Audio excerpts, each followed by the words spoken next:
یہ وہ واقعہ ہے کہ جسے سلطان عبدالعزیز نے اپنی زندگی کا کٹن ترین مقدمہ بیان کیا۔ مصر کے شہر قاہرہ میں ایک نوجوان رہتا تھا۔ اس نوجوان کا بچپن ایک چھوٹی سی جھونپڑی میں گزرا۔ ساری زندگی اس نوجوان کی غربت میں گزری، لیکن اس نوجوان نے اپنے دل میں ٹھان لیا تھا کہ میں اپنے بابا کی طرح ساری زندگی اس چھوٹی سی جھونپڑی میں نہیں گزاروں گا، بلکہ محنت مزدوری کر کے ایک اچھا سا گھر بناؤں گا۔ وہ نوجوان ایک قبیلے کے سردار کی حویلی کے پاس سے گزرتا تو اس کو دیکھ کر ہر وقت یہی کہتا کہ ایک دن اس حویلی سے بھی عالی شان اپنا گھر بناؤں گا، اور اس کی باتوں کو سن کر اس کے قریبی دوست اور اس کے گاؤں والے اس پر کہا لگاتے اور کہتے کہ جس کا سارا بچپن اور آدھی جوانی ایک جھونپڑی میں گزر گئی، وہ اتنی بڑی حویلی میں رہنے کے خواب دیکھ رہا ہے۔ لیکن وہ کہتا تھا کہ جو انسان بڑے خواب دیکھتا ہے تو اس کی تعبیر بھی اتنی بڑی ہی ہوتی ہے۔ وقت گزرتا رہا اور وہ نوجوان محنت مزدوری کر کے اپنے گھر کے لیے پیسے جمع کرتا رہا۔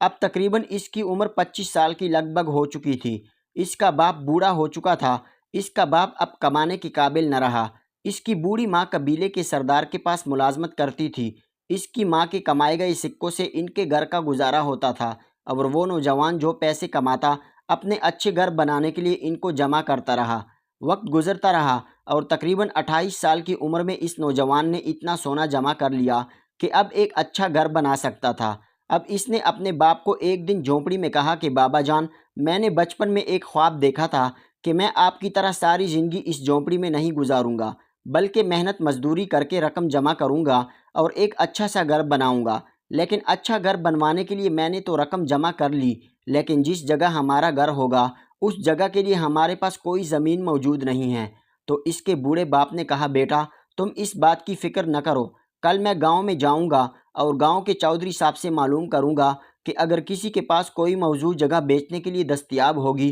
تو ہم وہ جگہ خرید کر اس جگہ پر اچھا سا گھر بنائیں گے۔ وہ نوجوان صبح اٹھا اور پرجوش انداز میں اپنے گھر کی طرف نکل گیا، اور دل ہی دل میں یہ سوچ کر جا رہا تھا کہ میرے بابا آج میرے گھر بنانے کے لیے ایک اچھی زمین کا بندوبست کر لیں گے۔ اس کا باپ گاؤں کے چودھری کے پاس گیا تو اسے اپنے بیٹے کی ساری صورتحال کے بارے میں پہلے بتایا، تو چودھری کو بوڑھے بزرگ کی بات پر یقین نہ آیا کہ غریب مزدور کا بیٹا اتنا بڑا گھر بنانے کی رقم کیسے اکٹھی کر سکتا ہے۔ پہلے کی طرح باقی گاؤں والوں نے اس بزرگ پر کہے لگائے، لیکن چودھری صاحب نے اب اس بزرگ کے لہجے کو دیکھ کر اس کو سنجیدگی سے لیا اور کہا، اے بزرگ، ہمارے گاؤں میں دو نوجوان یتیم بچے رہتے ہیں جن کی عمر تقریباً 15 سے 16 سال ہیں، اور ان کی ماں پچھلے سال سے بہت زیادہ بیمار ہیں۔ کئی مرتبہ میں نے حکیم صاحب کو ان کی ماں کے علاج کے لیے پیسے دیے، لیکن ان کی ماں کو بہت بڑی بیماری ہے اور اس کے علاج کرانے کے لیے ان کو شہر کے بڑے حکیم کے پاس جانا ہے۔ ان کے پاس جو جمع پونجی تھی ان کے باپ کی طرف سے وہ بھی ختم ہو چکی ہے، لہٰذا تم جا کر ان دو یتیم بچوں سے معلوم کرو کہ گاؤں کے مغربی طرف ان کے باپ کا ایک زمین کا ٹکڑا ہوا ہے، اگر وہ تمہیں فروخت کرنا چاہیں تو تم اس زمین کے ٹکڑے کی قیمت ادا کرو، اور اس رقم سے ان کی ماں کا علاج ہو جائے گا اور تمہارے بیٹے کا ایک اچھا سا گھر بن جائے گا۔ جب یہ بات بزرگ نے سنی تو چودھری صاحب کو کہا، حضور کیا یہ اب سچ کہہ رہے ہیں کہ کیا اس کے پیچھے جھوٹ تو نہیں؟ تو چودھری صاحب نے کہا، تمہیں ایسا کیوں لگا کہ میں تم سے جھوٹ بول رہا ہوں؟ تو اس بزرگ نے کہا، چودھری صاحب، ان بچوں کی زمین کا ٹکڑا موجود ہوتا تو شاید پہلے آپ خریدتے۔ تو چودھری صاحب نے کہا، جیسا کہ آپ جانتے ہیں کہ پچھلے سال بارش نہ ہونے کی وجہ سے میرے سارے کھیت تباہ و برباد ہو گئے اور میرے پاس اب اناج کی بہت کمی ہو چکی ہے، لہٰذا میرے پاس اتنی رقم نہیں ہے کہ میں وہ زمین کا ٹکڑا خرید سکوں۔ بزرگ چودھری صاحب کی حالات جانتا تھا، لہٰذا اس کو چودھری کی بات پر یقین ہو گیا اور وہ پرجوش انداز میں ایک لکڑی کے سہارے چلتا ان دو یتیم بچوں کے گھر پہنچ گیا۔ ان دو یتیم بچوں نے جب اس بزرگ کو اپنے گھر دیکھا تو اسے خوش آمدید کہا اور اس کے کھانے پینے کا بندوبست کیا۔ بزرگ نے جب ان دو بچوں سے حال احوال پوچھا تو اسی حال احوال میں انہوں نے بتایا کہ ہماری ماں کئی عرصے سے بہت زیادہ بیمار ہیں۔ اب حکیم صاحب نے کہا ہے کہ اگر تم اپنی ماں کی زندگی چاہتے ہو تو اس کو بڑے شہر کی حکیم صاحب کے پاس لے جاؤ، لہٰذا ہمارے پاس اتنی رقم نہیں ہے کہ ہم اپنی ماں کو بڑے حکیم کے پاس لے کر جائیں۔ تو اس بزرگ نے کہا، بیٹا مجھے چودھری صاحب نے بھیجا ہے اور اس نے کہا ہے کہ تمہارے پاس ایک زمین کا ٹکڑا موجود ہے، وہ ٹکڑا تم مجھے فروخت کر دو، میں اس کی تمہیں اچھی قیمت ادا کروں گا۔ تم ان سونے کے سکوں سے اپنی ماں کا علاج کرا لینا اور اس زمین کے ٹکڑے پر میرا بیٹا ایک گھر بنا لے گا۔ جب ان دو یتیم بچوں نے یہ بات سنی تو وہ خوشی سے جگمگا اٹھے،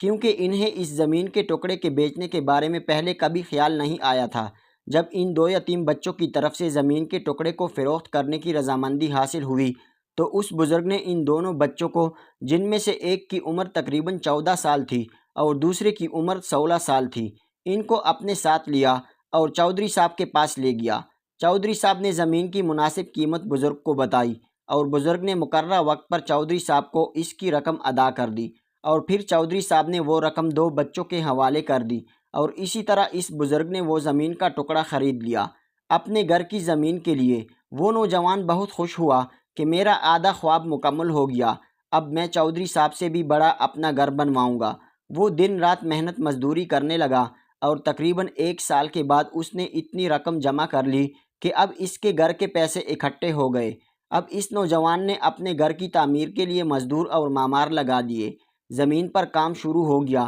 اور وہاں پر گھر بننے لگا۔ وقت گزرتا رہا، تقریباً 10 دن گزرے کہ اچانک ایک مزدور اس نوجوان کے پاس دوڑتا ہوا آیا اور بتایا، بھائی صاحب، جس زمین پر آپ کا گھر بن رہا ہے وہ گھر وہاں پر گر گیا ہے۔ جب یہ بات اس بوڑھے بزرگ نے اور اس نوجوان نے سنی تو بڑا پریشان ہو گیا کہ نہ ہی کوئی طوفان آیا، نہ ہی کوئی آندھی آئی، نہ ہی کوئی زلزلہ آیا، تو پھر آخر میرا گھر کیسے گر گیا؟ نوجوان اسی وقت الٹے پاؤں اپنے گھر کی طرف دوڑا۔ جب وہ اس جگہ پر پہنچا تو دیکھا کہ اس کا آدھا گھر تعمیر ہوا گر گیا تھا۔ اس کے آدھے گرے ہوئے گھر کو تمام گاؤں والوں نے دیکھ کر بہت افسوس کیا اور اس نوجوان کو سہارا دیتے ہوئے کہا، تمہیں پریشان ہونے کی ضرورت نہیں، اس گھر کو دوبارہ تعمیر کرنے میں ہم تمہاری مدد کریں گے۔ اب دوبارہ اس نوجوان نے اپنے گھر کی تعمیر کے لیے مزدور لگا دیے اور اس گھر کی تعمیر شروع ہو گئی، لیکن حیرانی کی بات اس وقت ہوئی کہ جب پھر آدھے گھر کی تعمیر ہوئی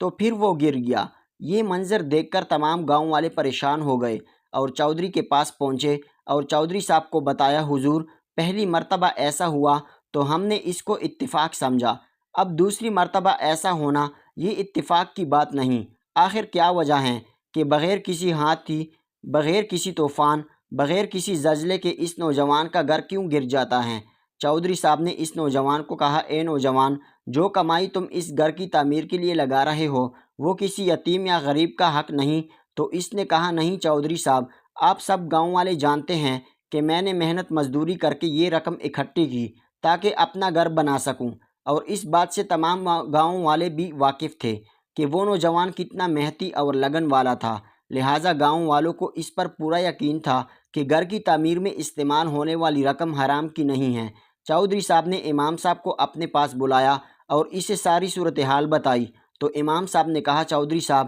میری سمجھ میں کچھ نہیں آ رہا، اس نوجوان نے جس جگہ پر اپنے گھر کی تعمیر شروع کروائی اس زمین کے ٹکڑے کی اس نے رقم آپ کے ہاتھوں ادا کی، اور جس گھر کی تعمیر کے لیے یہ رقم خرچ کر رہا ہے وہ بھی اس کے حق حلال کی کمائی ہے، لیکن اس بارے میں ہمیں نہیں پتہ چل رہا کہ آخر گھر کی تعمیر مکمل ہونے سے پہلے اس کا گھر کیوں گر جاتا ہے۔ یہ بات تمام گاؤں والوں میں پھیل گئی اور لوگ ایک دوسرے سے حیرانی کے عالم میں پوچھنے لگے کہ آخر ایسا کیوں ہو رہا ہے۔ اب گاؤں والوں نے یہ فیصلہ کیا کہ اب تمام گاؤں والے مل کر اس گھر کو دوبارہ تعمیر کرتے ہیں۔ یہ بات اب تمام لوگوں کے دلوں میں بیٹھ گئی اور اس راز سے پردہ اٹھانے کے لیے تمام لوگوں نے پھر سے اینٹیں لگانا شروع کر دی، تمام مزدور لگ گئے، معمار شروع ہو گئے اور گھر کی تعمیر شروع ہو گئی۔ وقت گزرتا رہا، ایک ہفتے کے بعد جب گھر کی پھر سے آدھی تعمیر ہوئی تو حیرانگی کی بات اس وقت ہوئی کہ پھر سے وہ گھر گر گیا اور ایک اینٹ بھی نہ بچی۔ تمام لوگ پھر سے حیران ہو گئے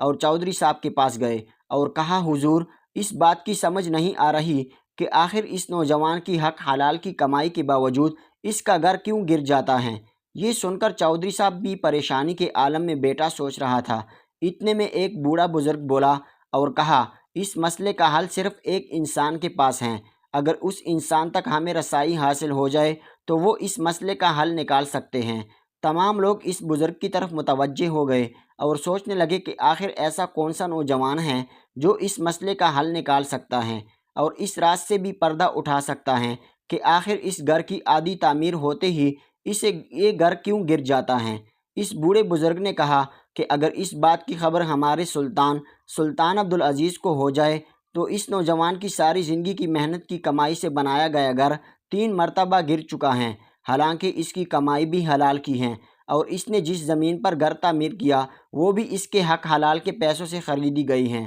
تمام لوگوں کو اس کی بات پر تجسس ہونے لگا، اور چودھری صاحب نے بھی اس بات پر رضامندی حاصل کر لی کہ اب ہم اس مسئلے کو لے کر اپنے سلطان عبدالعزیز کے پاس لے جائیں گے۔ اسی وقت چودھری صاحب کی حویلی میں بلایا گیا، اور قاضی صاحب نے چودھری صاحب سے وعدہ کیا کہ میں اس مسئلے کو لے کر سلطان عبدالعزیز کے پاس جاؤں گا، وہی اس مسئلے کا حل نکالیں گے۔ اگلے دن قاضی صاحب نے ایک گاؤں کے چودھری صاحب اس نوجوان کو جس کے گھر کی تعمیر ہو رہی تھی، اس کے بوڑھے باپ اور باقی گاؤں کے بزرگوں کو لے کر سلطان عبدالعزیز کی عدالت میں حاضر ہوئے۔ سلطان عبدالعزیز نے مصروفیات ختم کرنے کے بعد قاضی صاحب کو اپنے پاس بلایا اور کہا، قاضی صاحب، آخر ایسا کیا مسئلہ ہوا کہ آپ کو میری عدالت میں حاضر ہونے کی ضرورت پیش آئی؟ تو قاضی صاحب نے شروعات سے لے کر آخر تک سلطنت عثمانیہ کے 32ویں سلطان عبدالعزیز کو اس واقعے کے بارے میں تفصیل سے بتایا۔ کچھ روایات میں ملتا ہے کہ قاضی صاحب کے بتانے سے پہلے اس مسئلے کے بارے میں سلطان عبدالعزیز جان چکا تھا، کیونکہ یہ بات پوری سلطنت میں پھیل چکی تھی، اور اس بات کی وجہ سے وہ گاؤں اور خاص طور پر وہ زمین کا ٹکڑا جس جگہ پر اس نوجوان کے گھر کی تعمیر ہونے والی تھی وہ بہت مشہور ہو چکا تھا۔ دور دور سے لوگ اس زمین کے ٹکڑے کو دیکھنے کے لیے آتے ہیں کہ آخر اس زمین کے ٹکڑے میں ایسی کیا خاص بات ہے۔ کتنے معمار لگانے کے بعد بھی اس جگہ پر گھر تعمیر نہیں ہو سکا، اور کچھ روایات میں یہ بھی ملتا ہے کہ اس جگہ پر گھر کے علاوہ مسجد بھی تعمیر کی گئی، لیکن مسجد کی تعمیر بھی مکمل نہ ہو سکی اور وہ بھی گر گئی۔ لہٰذا جب سلطان عبدالعزیز نے یہ سارا معاملہ سنا تو وہ بھی حیران و پریشانی کے عالم میں سوچنے لگے، اور قاضی صاحب کو کہا کہ کل صبح میں اپنے سپاہیوں کے ساتھ تمہارے گاؤں میں تشریف لے کر آؤں گا، اس زمین کے ٹکڑے کو دیکھوں گا اور پھر ہی اس مسئلے کا حل نکال سکوں گا۔ اگلی صبح سلطان عبدالعزیز کا تمام گاؤں والوں نے استقبال کیا۔ سلطان عبدالعزیز سب سے پہلے اس زمین کے ٹکڑے پر گیا تو سلطان عبدالعزیز نے پوچھا کہ یہ زمین کا ٹکڑا پہلے کس کا تھا؟ تو قاضی صاحب نے کہا، یہ ہمارے ایک گاؤں کے 2 یتیم بچے، جن میں سے ایک کی عمر 14 سال اور دوسرے کی عمر 16 سال ہیں، ان کا ہے۔ ان سے اس نوجوان نے اپنے گھر کی تعمیر کے لیے یہ زمین کا ٹکڑا خریدا ہے، اور اس بات کے گواہ ہمارے گاؤں کے چودھری صاحب ہیں، اور اس بات کی گواہی چودھری صاحب نے بھی سلطان عبدالعزیز کے سامنے دی کہ اس نوجوان نے اس زمین کی مناسب قیمت ادا کی۔ اب سلطان عبدالعزیز نے اس نوجوان کو حکم دیا کہ جا کر ان 2 یتیم بچوں کو حاضر کرو۔ وہ نوجوان یتیم بچوں کے پاس گیا اور کہا، آپ کو سلطان بلا رہا ہے۔ اب ان دونوں کی ماں، جو کہ اب شفایاب ہو چکی تھی، جب اس نے سنا کہ میرے بچوں کو ہماری سلطنت کا سلطان بلا رہا ہے تو وہ خوشی سے جھوم اٹھی اور اپنے بچوں کو لے کر سلطان کی عدالت میں حاضر ہو گئے۔ سلطان نے ان 2 یتیم بچوں کی ماں سے پوچھا کہ یہ زمین کا ٹکڑا کس کا ہے؟ تو اس نے کہا کہ یہ زمین کا ٹکڑا میرے شوہر نے ایک موچی سے خریدا تھا، جو کہ اس گاؤں سے ہجرت کر کے گیا تھا۔ تو پھر سلطان عبدالعزیز نے کہا، تمہارے شوہر کی کوئی ایسی آخری خواہش یا تمہارے شوہر کی کوئی ایسی راز کی بات جو صرف تم جانتی ہو؟ تو اس نے کہا، سلطان معظم، میرے شوہر کی کوئی ایسی راز کی بات تو نہیں ہے، لیکن ہاں، میرے شوہر کی ایک خواہش تھی، وہ بھی اس نوجوان کی طرح چاہتا تھا کہ میرے بچوں کا اس جگہ پر ایک عالیشان گھر ہو جس سے وہ دونوں بھائی مل کر رہ سکیں، کیونکہ میرے شوہر اور میری ساری زندگی اس کچے مکان میں گزر گئی، اور اس جگہ پر گھر تعمیر کرنے کے لیے میرے شوہر نے بہت سارا سونا بھی جمع کر لیا تھا، لیکن اس بات کے بارے میں صرف وہی جانتے تھے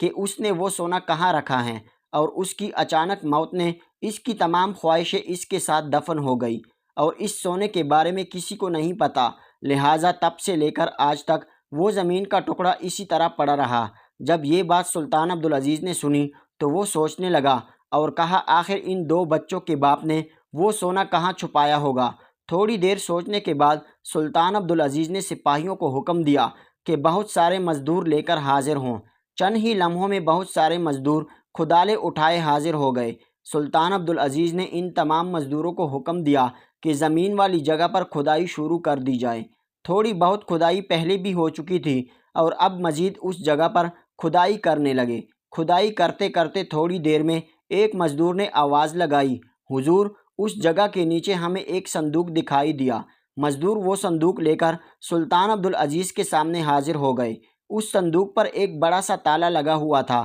اور اس زمین میں رہنے کی وجہ سے اس کو کافی زنگ لگ چکا تھا، لیکن اس کی چابی کسی کے پاس نہیں تھی، کیونکہ صندوق کے بارے میں ان دو بچوں کے باپ کے علاوہ کوئی نہیں جانتا تھا، جو کہ اب اس دنیا سے جا چکا ہے۔ سلطان عبدالعزیز نے اسی وقت ایک مزدور سے کھدال لیتے ہوئے اس صندوق پر مارا اور اس کا تالا ٹوٹ گیا۔ جب سلطان عبدالعزیز نے صندوق کو توڑا تو وہ صندوق سونے کے سکوں سے بھرا ہوا تھا اور اس میں لکھا ہوا تھا کہ اگر زندگی باقی رہی تو میں ان سونے کے سکوں سے اپنے بچوں کے لیے ایک عالیشان گھر بنواؤں گا۔ جب یہ بات سلطان عبدالعزیز نے پڑھی تو ان کی آنکھوں میں آنسو آ گئے اور گاؤں کے چودھری صاحب اور تمام لوگوں کو کہا کہ اس جگہ پر 3 گھر تعمیر ہونے کے بعد گرنے کی سب سے بڑی وجہ یہی تھی، کیونکہ زمین کے نیچے ان 2 بچوں کا خزانہ چھپا ہوا تھا۔ بے شک اس نوجوان نے اس زمین کی رقم تو ادا کر دی، لیکن اس زمین کے نیچے چھپے خزانے کی رقم ادا نہیں کی۔ شاید قدرت چاہتی تھی کہ اگر اس جگہ گھر بن گیا تو پھر یہ خزانہ کبھی بھی کسی کے سامنے نہیں آئے گا، لہٰذا 3 مرتبہ گھر تعمیر ہونے کے باوجود یہ گھر گر گیا، اور تمام لوگوں کے ذہن میں یہ بات آ گئی کہ 3 مرتبہ گھر تعمیر ہونے کے بعد بھی گھر کیوں گر گیا تھا۔ اب سلطان عبدالعزیز نے اس نوجوان کو کہا، جس جگہ تم گھر بنانا چاہ رہے تھے وہ زمین تم ان 2 بچوں کے حوالے کر دو، یہ اپنے باپ کی خواہش کے مطابق اس سونے سے اپنا گھر تعمیر کریں گے، اور جس جگہ تم گھر تعمیر کرنا چاہتے ہو اس کے لیے میں تمہیں زمین دوں گا۔ اور اس کے بعد سلطان عبدالعزیز نے ان 2 بچوں کو ان کی زمین واپس کر دی بغیر کسی قیمت کے، اور اس کو جس نے گھر بنانے کے لیے زمین خریدی تھی اس کو گاؤں کے مشرق کی طرف سے زمین کا ٹکڑا سرکاری خزانے سے خرید کر دے دیا گیا، اور اس کے بعد اس نوجوان نے وہاں ایک عالیشان حویلی تعمیر کرائی، اور دوسری طرف اس جگہ پر ان 2 بچوں نے اپنے باپ کے خواب کے مطابق وہاں ایک عالیشان حویلی تعمیر کرائی، اور کہتے ہیں کہ وہ گاؤں ان 2 حویلیوں کی وجہ سے بہت مشہور ہو گیا تھا۔ وہ گاؤں جس جگہ صرف چرواہے رہتے تھے، اب وہ گاؤں چند ہی سالوں میں سلطنت کا بہت بڑا مرکز بن گیا تھا، اور اسی گاؤں سے بڑے بڑے تجارت کے قافلے گزرنے لگے۔ آپ سے گزارش ہے کہ ہمارے چینل کو لائک، شیئر اور سبسکرائب کیجیے۔